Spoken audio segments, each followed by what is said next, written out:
My name is Eleanor Vance, though most people who know me well call me Nora. At 38, I've spent the better part of my life building things.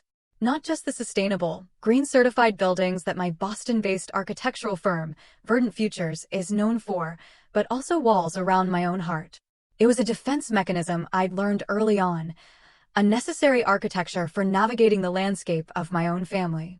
I was born the elder of two daughters into a family that prized sparkle. My younger sister, Claire, was born with it. She was the sunbeam, the effortless charmer, the one whose laughter could fill a room and command its attention. I was the quiet moon, reflecting light rather than creating it, my passions more internal, my successes measured in blueprints and structural integrity reports rather than social calendars and applause. My parents, Jane and David, loved me, I never doubted that. But their love often felt like a gentle, background hum, while their admiration for Claire was a symphony. They didn't understand the quiet satisfaction of a perfectly rendered design, or the thrill of seeing a structure rise from the earth, solid and true. They understood PTA meetings, school plays, and later, Claire's seemingly flawless life in a sprawling colonial in the suburbs with her husband, Tom, and their two boisterous sons. For years, I had tried to fit my square peg existence into the round holes of their expectations. I'd attend family gatherings, smile through conversations about Claire's latest home renovation or the boys' soccer tournaments, and offer brief, digestible updates on my work that were usually met with a polite, "Oh, that's nice, dear," before the conversation inevitably swirled back to the glittering vortex of Claire's life. I had accepted my role as the dependable, slightly enigmatic older sister, the footnote in the family narrative. I had stopped expecting the spotlight. I was just tired of being asked to hold the lamp for everyone else. The shift, when it came, wasn't a sudden earthquake, but a slow, tectonic drift. It began the year Verdant Futures won the prestigious Architectural Guild Award for a community library we designed in a low-income neighborhood. It was the culmination of a decade of work, a testament to my belief that beautiful, thoughtful spaces should be for everyone. I called my mother, my voice unsteady with a pride I rarely allowed myself to feel. "That's wonderful, honey," she'd said, her voice distracted. "Listen, can I call you back?" Claire's on the other line. The contractor just found mold behind the new backsplash in her kitchen. It's a complete nightmare. I'd hung up the phone, the weight of the award in my hand suddenly feeling like nothing at all. It wasn't malice on her part, it was just habit. A deeply worn groove in our family dynamic. In that moment, something inside me didn't break, but rather settled. A quiet acceptance that I could not change the orbit of my family. I could only change my own. So, I started building something just for me. The text message arrived on a crisp October afternoon, the Boston air outside my office window tasting of salt and impending winter. I was poring over the final details for a solo trip to Portugal, a long overdue reward to myself. My phone buzzed on the drafting table, a stark black rectangle against the soft grain of the wood. "Hi, honey. Dad and I were thinking of just a small, quiet Thanksgiving this year. Just the immediate family. Claire's boys have been a real handful, and we think less chaos would be better for everyone. You understand, don't you?" I read the words from my mother, and a slow, tired smile touched my lips. It wasn't a question, but a statement dressed in polite clothes. "You understand." The familiar pang in my chest was there, a dull echo of 1,000 similar moments. But this time, it was different. It wasn't a sting of rejection. It was the sound of a key turning in a lock I hadn't realized I'd been waiting to open. I thought of the phone call a few weeks prior. "Nora, you'll be here for Thanksgiving, of course," she'd stated, not asked. "Claire is doing the turkey, but I was thinking you could bring one of your fancy vegetable dishes. And maybe that cranberry relish everyone likes." My plans for Portugal were already booked. "Actually, Mom, I was thinking of going away this year," I'd said gently. The silence on the other end was heavy with disapproval. "Going away? But it's Thanksgiving. It's a family holiday." "I know. But I haven't taken a real vacation in 3 years." "Well, Claire is counting on you being here. The boys will be so disappointed." Now, this text. It was the out they needed, a way to frame my absence as their decision for a quiet holiday, absolving them of the discomfort of my choosing myself over their tradition. It was, in its own way, a perfect piece of social architecture. My fingers hovered over the screen. The old Nora would have felt a rush of hurt, a need to explain or justify. The new Nora, the one who had been quietly laying a different foundation for her life, simply felt a sense of release. "Of course, Mom. That makes perfect sense. Enjoy the quiet time," I typed back. My thumb pressed send before the familiar ache of obligation could persuade me otherwise. What my mother didn't know, what none of them knew, was that their message was not an erasure of my plans, but a confirmation of them. My trip to Portugal had been a decoy, a placeholder for a much grander, more personal project. 3 months before, after years of disciplined saving and a successful buyout of my former business partner, I had taken the most significant portion of my earnings and purchased a property. It wasn't a sleek city condo or a sensible investment property. It was a sprawling, slightly neglected and nestled in the green mountains of Vermont, just a whisper away from the artistic little town of Stowe. I'd named it the Hearthstone. It was a place of quiet beauty, built of fieldstone and rich, dark timber, with a wide, welcoming porch and 10 guest suites, each with its own fireplace. The main lodge had a great room with a cavernous hearth that could swallow whole logs, and a dining room encased in glass, looking out onto a panorama of whispering birch groves and the stoic, rolling peaks of the mountains. It was in disrepair, a forgotten gem that needed polishing. The floors needed sanding, the chimneys needed sweeping, the gardens needed tending. It was a project, my project. Over the past few months, I had poured my weekends and my soul into it, hiring local craftspeople, choosing fabrics, and restoring its quiet dignity. The Hearthstone was my gift to myself, a tangible manifestation of the peace I craved. It was a home built not on obligation, but on intention. And I had no intention of spending my first Thanksgiving there alone. While my immediate family had made their priorities clear, there was another branch of our family tree, one that had always offered me shade and support. My Aunt Carol, my mother's younger sister, was an artist who had seen the creative spark in me long before I saw it in myself.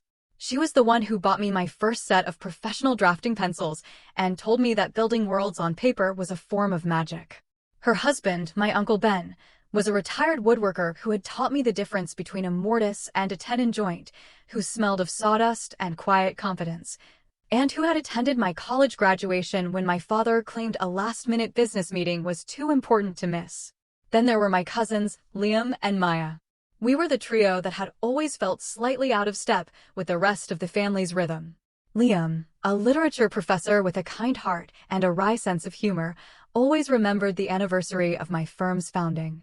Maya, a wanderlust-filled photographer, sent me postcards from every corner of the globe, her handwriting a testament to our shared, restless spirits.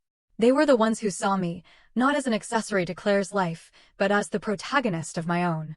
They were the family I had chosen, and the ones who had consistently chosen me back. A week after my mother's text, I sat at the great oak table in the Hearthstone's dining room, the late afternoon sun streaming through the newly cleaned glass panes. I drafted an email, my heart thumping a steady, joyful beat. Subject: a different kind of Thanksgiving. Dearest family, I began. I know this is last minute, but I've recently come into possession of a beautiful old inn in Vermont called the Hearthstone. It's been my secret project for a few months, and it's finally ready to be filled with warmth and laughter. I was thinking it would be the perfect place to host a Thanksgiving gathering this year, a chance for us to connect and create some new traditions. All expenses are my treat. Consider it my housewarming gift to you. I have 10 suites, so there's plenty of room. Please let me know if you can make it. I'd love nothing more than to share this special place with you all. I attached a single photo, the great room at dusk, a fire crackling in the hearth, the raw timber beams glowing in the warm light. I hit send, and a profound sense of peace washed over me. I wasn't just inviting them to an inn. I was inviting them into the new home I had built for my heart. The responses were a cascade of pure, unadulterated joy. Aunt Carol was the first to reply, her email subject line a simple yes. 1,000 times yes. She wrote, "Nora, my darling girl. I knew you were up to something wonderful. Ben and I will be there with bells on. He's already talking about checking the integrity of your timber framing, you know how he is. I cannot wait to see what you've created." Liam called me, his voice thick with emotion. "Nora, this is amazing. A hole in? Of course, you bought a hole in. It's perfect. Sarah and the kids will be ecstatic. A Thanksgiving that doesn't involve a 3-hour drive just to be ignored? Sign us up." Maya's text came from a layover in Iceland. "Changing my flight. A Thanksgiving at a Vermont inn with my favorite cousin beats a hostel in Reykjavik any day. I'm bringing my camera. We're going to document the hell out of this." One by one, they replied. Uncles, aunts, cousins. The quiet branches of the family tree, the ones who had often been on the periphery of my parents' grand holiday productions. Within 2 days, all 10 suites were claimed. 22 people in total. Every bed would be full, every seat at the table taken. And not a single one was for my mother, my father, or my sister. They wanted a quiet Thanksgiving. I was about to host a symphony. The week leading up to Thanksgiving was a whirlwind of joyful purpose. The air at the hearthstone, once still and smelling of dust and disuse, was now alive with the scent of beeswax polish, fresh linens, and the constant, fragrant smoke from the fireplace. I worked with a local chef from Stowe, a woman named Genevieve who had a passion for farm-to-table cuisine. Together, we planned a menu that was a love letter to Vermont: cider brine turkey, maple-glazed root vegetables, sourdough stuffing with foraged mushrooms and sage, and a dessert spread that included apple crumble with cheddar crust and, of course, a classic pumpkin pie made with cream from a nearby dairy. I personalized each suite. For Aunt Carol and Uncle Ben, I left a small, framed sketch I'd done of the inn's exterior. For Liam and his family, a collection of board games and classic books. For Maya, a vintage map of the surrounding hiking trails. These weren't grand gestures, but small, specific acknowledgments. They were my way of saying, I see you. I know you. The day before my guests were due to arrive, my phone rang. It was my mother. Nora, sweetheart, she began, her voice infused with a careful, maternal concern. I just wanted to check in. I hope you're not too down about being on your own for the holiday. I feel a little guilty, but you know how chaotic the boys can be. And your father's blood pressure. He just needs calm. I stood on the wide porch of the hearthstone, looking out as a light flurry of snow began to dust the tops of the fir trees, turning the world into a silent, monochrome painting. The air was so clean it felt like a form of nourishment. Don't worry about me, Mom, I said, my voice even and calm. I've made other plans. I won't be alone. There was a beat of surprised silence. Oh? Are you spending it with some people from work? The unspoken subtext was clear. She couldn't imagine I had a life, a community, that existed outside the small box she had placed me in. Something like that, I replied, a small, private smile on my face. It's all taken care of. Actually, I'm in the middle of some final preparations, so I should probably go. Preparations? Nora, you're not working through Thanksgiving, are you? We've talked about this. All work and no play. Her voice faded as I saw the familiar headlights of Uncle Ben's sturdy pickup truck turning into the long, winding driveway, and Carol waving enthusiastically from the passenger seat. They'd driven up from Connecticut a day early to help. I have to go, Mom, I said, a genuine warmth flooding my chest. My guests are arriving. Give my love to everyone. I ended the call before she could form another question, the beeping of the disconnected line a small, sharp sound in the vast mountain silence. I tucked the phone into my pocket and ran down the stone steps, my arms open wide. Aunt Carol enveloped me in a hug that smelled of lavender and turpentine. Oh, Nora. It's even more beautiful than the picture, she whispered, her eyes shining as she looked up at the inn. Your mother really has no idea what she's been missing all these years, does she? I smiled, a real, unburdened smile. No, I said softly. But I think she's about to get a glimpse. Uncle Ben gave a low whistle, his practiced eye scanning the timber beams of the porch roof. Good, solid construction, kid. You did well. He clapped me on the shoulder, a gesture of approval that felt more grounding than any praise my father had ever given me. It's their loss, Nora. But I have a feeling the family grapevine is going to be buzzing by the end of this weekend. I have that feeling, too, I admitted, the snow melting on my eyelashes. A very strong feeling. The next 24 hours were a joyous, chaotic blur. Car after car crunched up the gravel driveway, each one carrying a piece of my chosen family. Cousins I hadn't seen in years tumbled out, their children immediately starting a snowball fight on the great lawn. The lodge filled with the sound of laughter, of overlapping stories, of the clinking of glasses as I poured welcome mugs of hot mulled cider.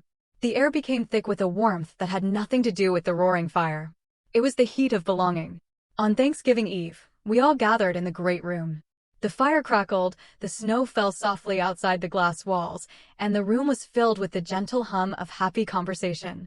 I stood by the hearth, a glass of wine in my hand, and looked at the faces around me. Liam was locked in a chess match with his son, Aunt Carol was showing Maya's daughter how to sketch the sleeping hound by the fire, and Uncle Ben was deep in conversation with my other uncles about the art of fly fishing. My heart felt full. Not just happy, but structurally sound, as if all the empty spaces I'd been trying to fill for years had finally been fortified with love and acceptance. I lifted my glass. I just want to say one thing, I said, my voice catching slightly. The conversations quieted, and all eyes turned to me. Thank you. Thank you all for being here, for showing up. This place was just a building until you all walked through the doors. Now, it feels like a home. I looked around at the sea of loving faces, the people who had always seen me. To family, I toasted. The kind that chooses you back. 21 glasses clinked against mine in a chorus of love and affirmation. And in that moment, I knew that the next day wouldn't just be a holiday. It would be a homecoming. Thanksgiving morning dawned bright and crystalline. The snow had stopped, leaving the world blanketed in a pristine layer of white, the sunlight making it glitter as if strewn with diamonds. The hearthstone was already alive with motion and scent. Genevieve and her team had arrived before sunrise, and the kitchen was a symphony of purposeful activity. The rich, savory aroma of roasting turkey, sage, and rosemary mingled with the sweet spice of cinnamon and cloves from the simmering mulled cider on the stove. Laughter echoed from the great room, where my younger cousins were building an elaborate pillow fort around the stone fireplace. Outside, Uncle Ben was showing a small, bundled-up crowd of nieces and nephews how to identify animal tracks in the fresh snow. I stood for a moment by the dining room window, simply taking it all in. The long, rustic harvest tables were being set by Aunt Carol and Liam's wife, Sarah. They weren't using fine china, but beautiful, locally made pottery, interspersed with pine boughs, winter berries, and dozens of flickering beeswax candles. It was perfectly imperfect, a reflection of the beautiful, messy reality of true belonging. My phone, which I'd left on a side table, buzzed. I picked it up to see a text from Claire. Happy Thanksgiving. Mom wanted me to check in and see how you're doing all by yourself. Hope you're not feeling too lonely. We can FaceTime later if you want. I looked up from the screen at the joyful chaos unfolding around me. Liam was helping his daughter put a star on top of their pillow fort turn Christmas tree. Maya was having a dramatic, posed photoshoot with the dog by the fire. Aunt Carol was laughing so hard at something Uncle Ben said that she had to brace herself against the table. Lonely? It was the least lonely I had felt in my entire adult life. A gentle smile touched my lips. Thanks for checking in, I typed back. But I'm actually quite busy. Have a wonderful, quiet day with the family.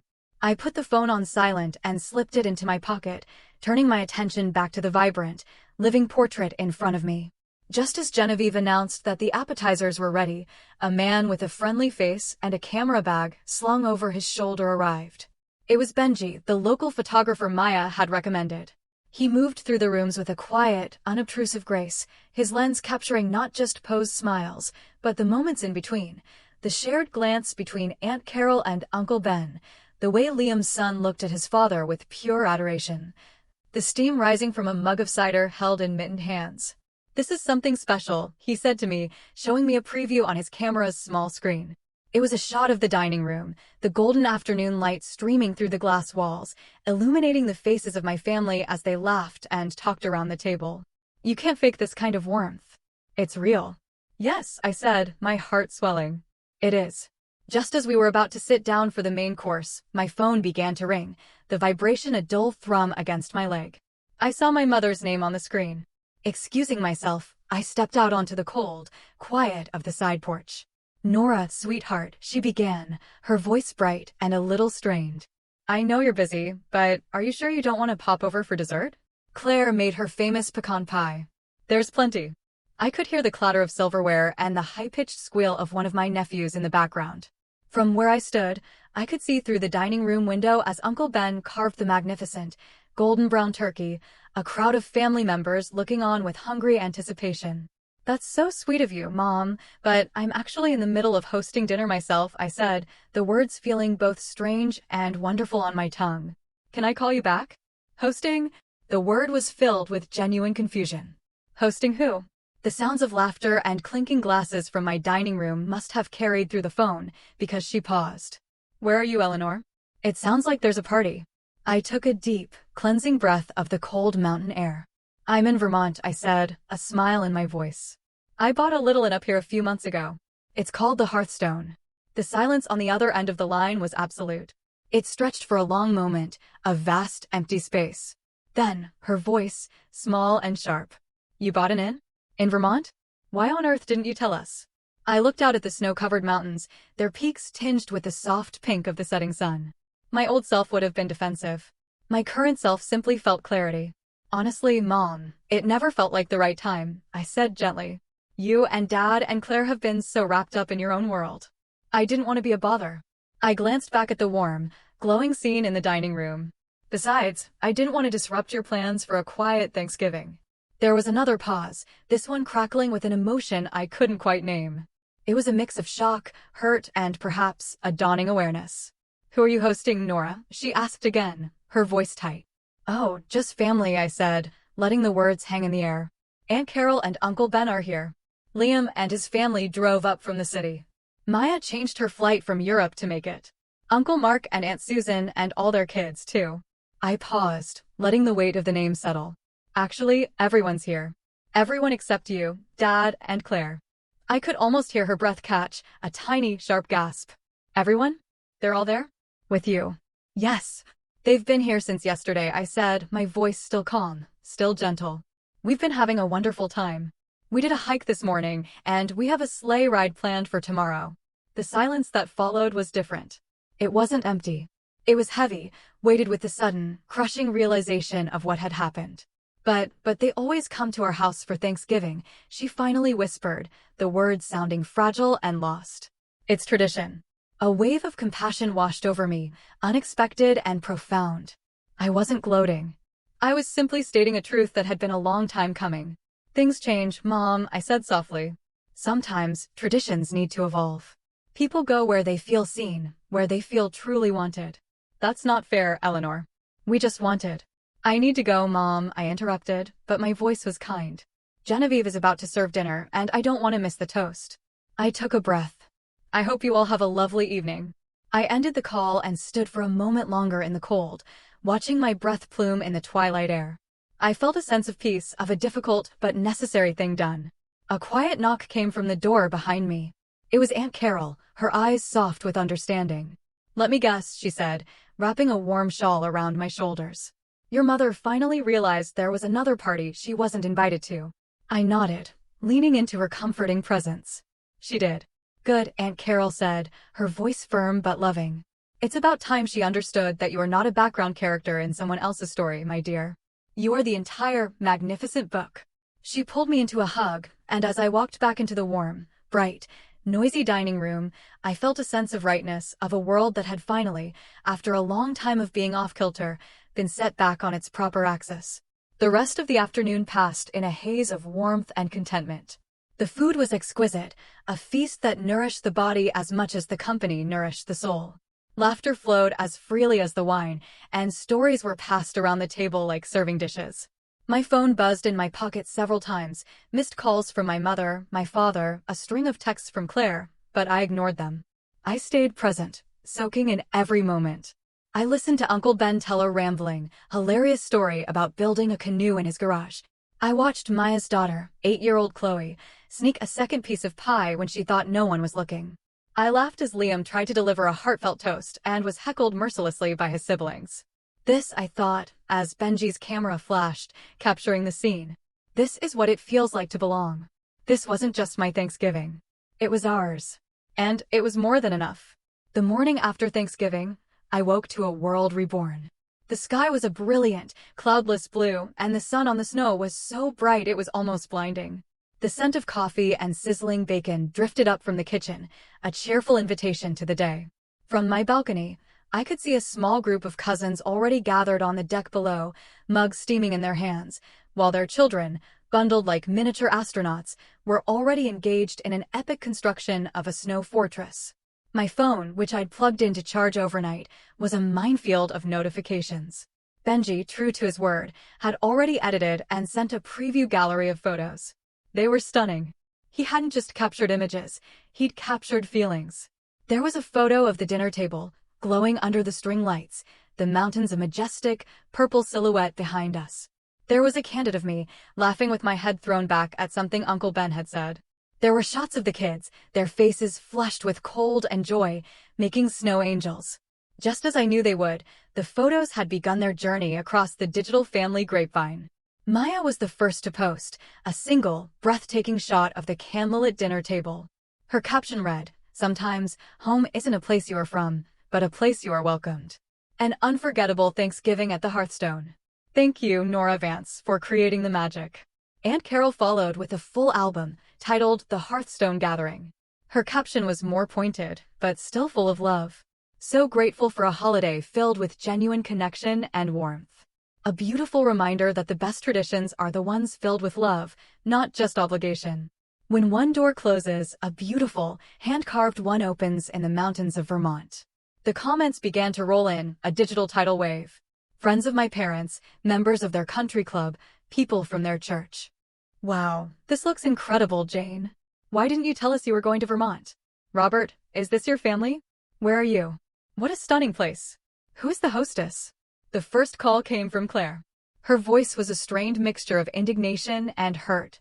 Nora, why didn't you tell me? She demanded, without so much as a hello. A hole in? With everyone there? Mom is an absolute wreck. Her phone hasn't stopped ringing. I took a sip of my coffee, watching a blue jay land on the snow-laden branch of a pine tree outside my window. I kept my voice calm and even. Tell you, Claire? Like you told me about the twins' last-minute birthday brunch, or the impromptu family barbecue you hosted on the 4th of July. That's different. Those were just small, casual things. No, Claire, it's not different, I said, and for the first time, I felt no anger, only a sad clarity. The three of you, Mom, and Dad, have spent years building a world with a very exclusive guest list. And that's your right. But I decided it was time to build my own world, with a different set of rules. I could hear one of her sons start to cry in the background. Her voice dropped to a tense whisper. Mom is devastated. She feels like you did this to hurt her. Her friends are all asking questions. The Millers from next door just called to ask her about it. I didn't do this to her, Claire. I did this for me, I said simply. And for the family that has always made me feel included. I'm sorry she's hurting, but perhaps this is an opportunity for her to understand how it feels to be on the outside of a celebration you thought you were a part of. I paused. By the way, I guess Mom got the quiet holiday she wanted. How was it? There was a long silence, filled only by the sound of her child's fretful whimpering. It was quiet, she finally admitted, her voice small. Dad fell asleep on the couch after dinner. The boys were bored and whiny. And Mom just sat in the kitchen, scrolling through her phone. It didn't feel like Thanksgiving. No, I agreed softly. I suppose it didn't. I ended the call and stepped out onto my balcony, breathing in the cold, clean air. Down below, the day was taking shape. Liam was organizing a snowshoeing expedition. Aunt Carol and Maya were planning a trip into Stowe to browse the artisan shops. The kids were debating the structural integrity of their snow fort. The air was alive with plans, with connections being forged and strengthened. Then my father called. His voice was laced with a tone I knew all too well, a sort of gentle, paternal authority he used when he wanted to smooth things over, usually at my expense. Nora, princess, he began. Hi, Dad, I said, cutting off the old endearment before it could land. I'm actually just about to head out for a snowshoe with the family. Is this important? That's what I want to talk about, he said. Family. Your mother, and I feel that what you did has created a real division. I looked out at my family, my real, present, joyous family, already laughing and pulling on their boots on the deck below. Division? No. This was unity. Your mother is very, very upset about this, Nora, he added, his voice taking on a note of stern disappointment. I'm sure she is, I replied, my own voice remaining steady. But you know what, Dad? I've been upset for years. Quietly. Privately. Every time a major achievement of mine was brushed aside for one of Claire's minor dramas. Every time my presence at a family event was assumed, not requested. Every time I was made to feel like an afterthought. I took a breath. The only difference is, I didn't try to make anyone else feel bad about my sadness. I used it to build something beautiful instead. But to do all this behind our backs, to buy a property and plan a holiday. Like all the holidays and parties you three planned without considering me? I asked softly. It doesn't feel very good to be left out, does it? The line went quiet. I could hear his breathing, a little ragged. It was perhaps the first time in our lives I had ever truly held a mirror up to his and my mother's behavior. No, he said finally, his voice barely a whisper. It doesn't. Then I hope you and Mom have a peaceful weekend, I said, not unkindly. I have to go, Dad. Liam is waiting for me. The rest of the weekend passed in a dream of contentment. We snowshoed through silent, sun-dappled forests. We took a sleigh ride under a canopy of stars, huddled together under warm woolen blankets. Genevieve taught a cooking class, showing us how to make the perfect apple crumble, our laughter filling the warm kitchen. The hearthstone was no longer just a building, it was a vessel, filled to the brim with new, happy memories. On the final morning, as cars were being loaded and long, heartfelt hugs were exchanged, Aunt Carol pulled me aside. "They'll try to get an invite for Christmas," she whispered, her eyes knowing. "Just be ready." I nodded, a calm resolve settling in my heart. "I am." After the last car had pulled away, leaving fresh tracks in the snow, I stood alone on the porch of the hearthstone. The silence had returned, but it was a different kind of silence now. It was full and peaceful, resonating with the echoes of joy. My phone buzzed. It was a text from my mother. "Eleanor, your father and I have been talking about Christmas." I read the words, then slipped the phone back into my pocket without replying. I would answer eventually, but not today. Today, I would let them sit with the silence. Let them wonder. Let them, perhaps for the first time, truly consider the space I occupied, not just in their family, but in the world. Reconciliation, I was learning, wasn't about forgetting. It was about rebuilding on a stronger, more honest foundation. And I, of all people, knew that good foundations take time. Standing there, on the porch of the sanctuary I had built for myself, I looked out at the majestic, sleeping mountains. A gentle snow began to fall again, blanketing the world in a fresh, clean slate. And I felt a profound sense of gratitude, not for what I had proven to my family, but for what I had finally proven to myself, that I was worthy of a home, of a celebration, of a love that didn't require me to shrink myself to fit. I was the architect of my own life, and for the first time, the design felt completely, breathtakingly, and beautifully my own. The door was not closed to them forever, but from now on, they would have to knock. And I would decide when, and if, I was ready to let them in.